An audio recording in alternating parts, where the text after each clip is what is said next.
For the Power Chat series with Serafina Fish on the Carolina Martial Arts Post Show. How are you doing, Serafina? I'm good. How are you?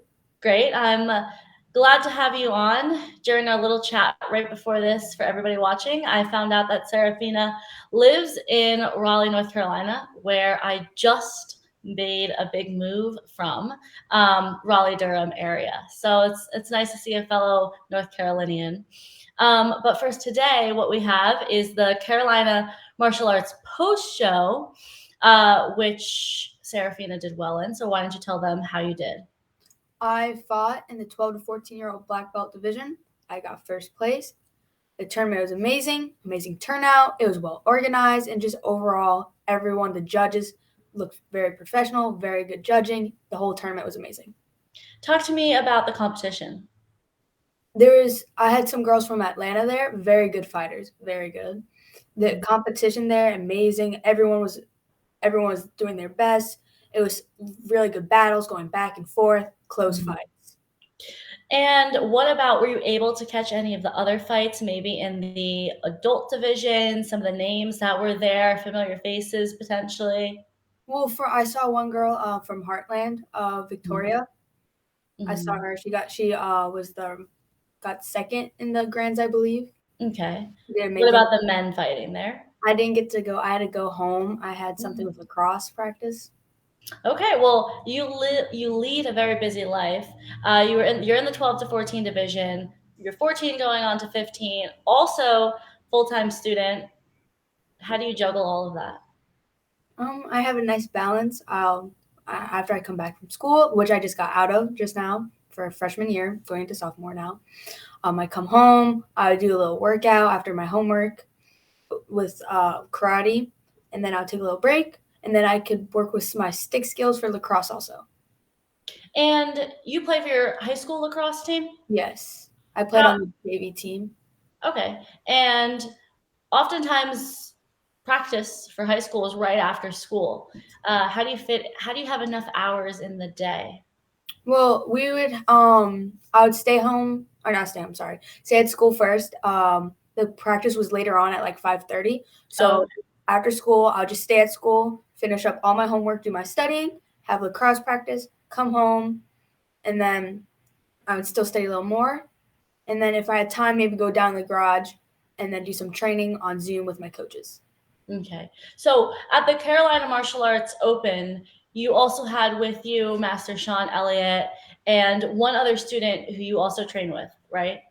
We also had Ms. Gina Thornton also with us. Gina was also there. So you're do you train with Master Sean Elliott? Yes, I go up there between 3 to 4 times a month. And then also after school or throughout the week, I would do Zooms online. Okay. Now I actually have made that same exact drive from Durham to Virginia. 3 to 4 times a week is pretty common, but what brings you back there every time? They're just amazing coaches. They keep me motivated. I stay motivated. I always want to do my best, and I just want to improve every time I get there. And you go for their open fight nights, their Um, open sparring sessions, I'll go or there for like privates and then also team trainings on Sunday. okay, all right. Now you compete a lot locally. What why do you do that rather than say, I mean, you're clearly on a national and international fighting team, K-Talk Impacts. uh, why so many local tournaments? Just to get as many fights in, just trying to get better. And now I'm going to start going to more NASCA tournaments, get bigger. These little tournaments are helping me prepare, become better, and just overall better competition. And then now when I'm going to NASCA, I'll be more prepared, Mhm. bigger turnout, and just trying to become a better me. When and how did you get on K-Talk Impacts? This was very recent, earlier this year. My I've always wanted to be on either K Talk or Impacts. I worked out that they kind of merged together. Mhm. I've always just wanted to be on either one of those teams. I just loved it. And my coach, Gina Thornton, she was on Impacts. I always looked up to her. And now I'm also her teammate. Wow. In just a few years, you're going to blink and maybe Gina will step on with you to do a women's team fight for a comeback, student and teacher. That would be fun and crazy. So, what is your next tournament coming up, Serafina? Battle of Atlanta. Battle of Atlanta. So now, do you feel like you are well prepared for it? Riding that win off that you just had at the Carolina Martial Arts Open, or did you find areas that you might be able to improve on? Well, I always need to improve. I always go back, watch my fights. Always need to look at what I need to do better. Especially with Battle Atlanta, amazing tournament. Just the competition there's crazy. So I'm always there to just get better. So there's always improvement. Mhm. And from this, I know you won, but what's maybe one thing that you feel like you can go back and fix? I was way too defensive. I needed to be myself. I don't know why, because I just wasn't myself. I was laying back while I should have gone more. Okay, all right. And so that's something that one of those adjustments that kind of happen in the tournament, right? Because like it's not like a specific skill set. It's not like you need to work on a specific technique. It's just that the mindset that you go into the tournament.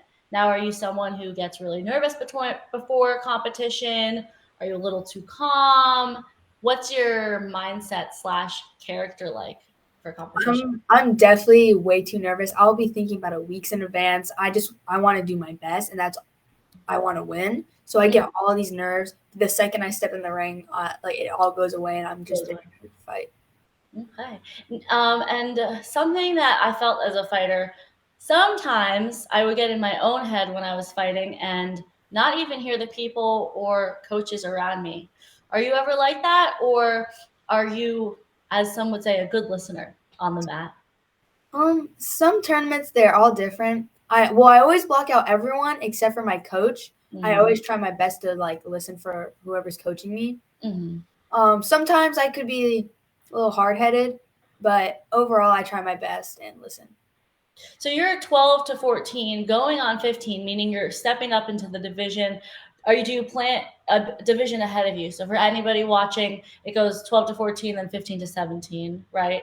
And are you planning on jumping early or staying in the 12 to 14 division this season? So for I'm gonna compete in open weight and I'm gonna be in 12 to 14 for that, and then for my regular division I'll be in 14-15.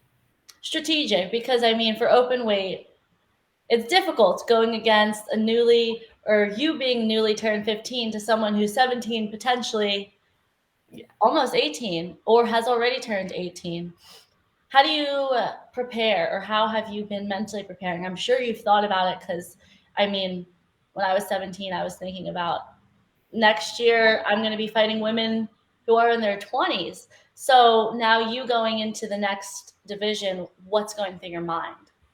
Well, while I'm training, I'm thinking to myself, I'm putting in this work. Nobody's working as hard as me, and now they're gonna have to pay for it. Okay. All right.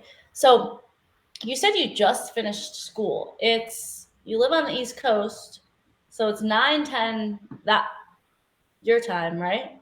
Uh, who's still doing Oh school? no, like I just got out of school. Like I'm like done with freshman year. Oh, okay. You're done with freshman year. Okay. All right. So the next tournament is Battle of Atlanta. And ultimately, what's your long term goal in martial arts? I want to still compete. I love the martial arts so much. I love fighting. I want to continue to stay on the team.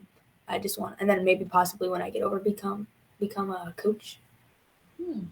I mean, Cardinal Gibbons, just from what I know about the high school and covering it, it's a great school. The athletics are also really good. Now, do you hope to see yourself becoming a lacrosse player in college? That would be nice. I just started playing lacrosse for like maybe like a year now. Mm-hmm. From what I've seen, I want to play, but it's not the biggest deal if I don't because I really want to focus on karate. Okay, that's interesting because sometimes people are split between sports, or like in your case, like you know what sport it is that you want to pursue down the road, right? Yes. Okay. So, have you gotten in your training in for today? I had lacrosse practice, so I had my lacrosse training, and it's good like for conditioning, I guess. And Okay. I actually did. I just forgot or Okay. just remembered. I did go to the gym before lacrosse practice, so I was kind of feeling it during lacrosse practice. So, talk to me a little bit more about cross training. Do you see it? I know you've only, like you just said, been doing it for a year, but do you see any changes in your martial arts game? Definitely better endurance because I played midfield and there's a lot of running in that. So now because of that, I've been going on more runs, and that's just helping me with fighting. Okay. And at any of the local tournaments, are they like double elimination and now you can kind of last longer, or over time you feel that ability to outlast your opponent? Um, I don't believe there's any double elimination, but I've definitely I can last 2 minutes and like continue with fighting even more than past 2 minutes. Um, so yeah. That's great. Okay. All right. Well, so this was your third time going to the Carolina Martial Arts Open. Will you be returning for your fourth next year? Yes. Okay. All right. Well, actually, before I stop, someone actually has a question. Elton, what type of martial arts do you do? And maybe tell everybody how you got into martial arts to begin with as my final question for you. So for my style, at my school, at my dojo, I'm in Shotokan karate. And the way I got into karate was very interesting. I was like 5 years old watching SpongeBob, and they had like I guess a karate scene, and I thought that was the coolest thing. So I was like, I begged my parents to get me into karate, and they put it off for a while. And then one of my friends happened to be doing it, so I joined her when I was like almost 6, and then I just fell in love with it. It's so funny how many martial artists see something on TV, whether it's the Teenage Mutant Ninja Turtles, it's SpongeBob, and they say, "I want to do this." Yeah, I have no idea how that happened, but I just thought it was the coolest thing. Well, here you are now, many SpongeBob episodes later, I'm sure. Yes. Well, thank you everybody for watching the Power Chat series and the Carolina Martial Arts Open Post Show with Serafina. Thank you. And Serafina, well, you're welcome. I'm so glad to have you on the show. It was wonderful to chat with you for this post show.